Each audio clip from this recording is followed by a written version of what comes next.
In the name of Allah, the most beneficent and the most merciful. अस्सलामु अलैकुम students, how are you? कैसे हैं आप तमाम स्टूडेंट? उम्मीद है हमेशा की तरह खैरियत से होंगे और अपनी छुट्टियों को अच्छे से स्पेंड कर रहे होंगे। यानी कि आजकल तो सर्दियाँ बहुत कम हो गई हैं, मौसम बहुत अच्छा सा हो गया, चेंज हो गया।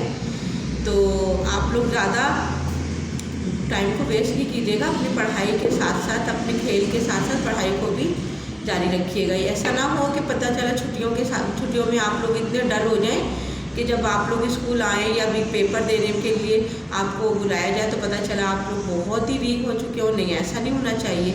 मुझे उम्मीद है कि तमाम स्टूडेंट अपनी डायरी को बहुत केयरफुली कर रहे होंगे। ऑनलाइन क्लासेस का जो सिलसिला है उसको बहुत अच्छे से केयरफुली आप लोग कर रहे होंगे। तो अब जो भी वर्क मिल रहा है उसको आपने उसको राइट ही नहीं करना। ये नहीं कि बस कॉपियाँ भरे जा रहे हैं, बस मैम ने लेक्चर दे दिया सुन लिया, नहीं, उसको लर्न भी करना है, क्योंकि ये एग्ज़ाम की तैयारी होगी आपकी।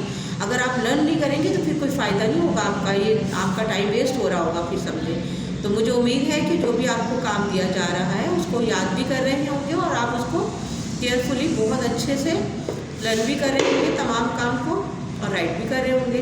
तो स्टूडेंट, इससे पहले मैम आपको यूनिट तो स्टूडेंट मैं आपसे ये कह रही थी कि अब आप अपना काम केयरफुली करें और बहुत अटेंशन होके करें, क्योंकि ये जो आपको काम दिया जा रहा है ये सेकेंड टर्म का काम है और इसको बहुत केयरफुली करना है, क्योंकि आपके एग्ज़ाम तो होंगे, लाजमी होंगे।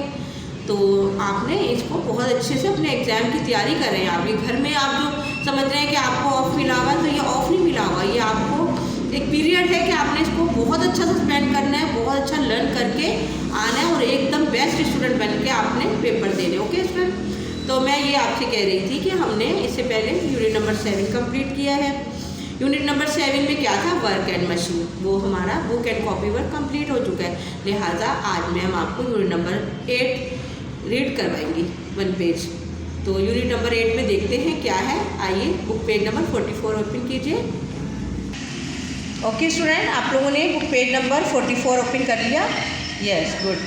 तो बुक पेज नंबर 44 पर है यूनिट नंबर 8 लाइट। आज हमारा चैप्टर है लाइट। आज हम लाइट से रिलेटेड रीडिंग करेंगे 1 पेज।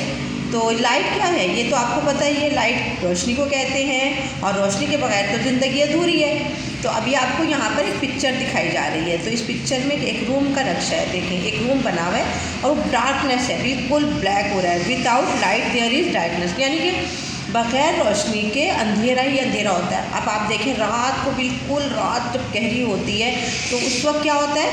बिल्कुल अंधेरा होता है और सोते वक्त बिल्कुल बाहर बहुत सारे लोग तो हल्की सी लाइट करते हैं, लेकिन रात जो असल रात होती है उसमें बिल्कुल ब्लैक डार्कनेस होती है, उससे तो डर भी लगता है ना। तो यानी कि लाइट की कितनी अहमियत है। अगर लाइट ना हो तो रोशनी नहीं होगी और रोशनी नहीं होगी तो ज़िंदगी नहीं है। तो रोशनी हमारी ज़िंदगी के लिए बहुत इम्पोर्टेंट यूज़ है, यानी कि लाइट के बगैर रोशनी नहीं है, रोशनी के बगैर ज़िंदगी नहीं है। तो आज हम रोशनी के बारे में रीड करेंगे। तो देखते हैं हमारा बुक पेज नंबर 45 पर क्या है। अब हम आते हैं book page number 45। Okay student, book page number 45 पर क्या है? सोर्सेज ऑफ लाइट, यानी कि हमने देखना है कि लाइट के सोर्सेज क्या हैं, किन ज़राए से हमें रोशनी हासिल होती है। तो आज हम ये रीड करेंगे। ओके स्टूडेंट, तो मैम के साथ रीड कीजिए। We can see an object when light fell on it. Light comes from various sources. All the natural light on the earth comes from the sun. We get light by burning a candle. We also get light from the bulb of an electric light bulb or a torch. Candles, electric lights and torches are made by man. There are no natural sources of light. We can only see things when light falls on them. There is less light further away from the source. There is more light near to the source. There is less light away from the source.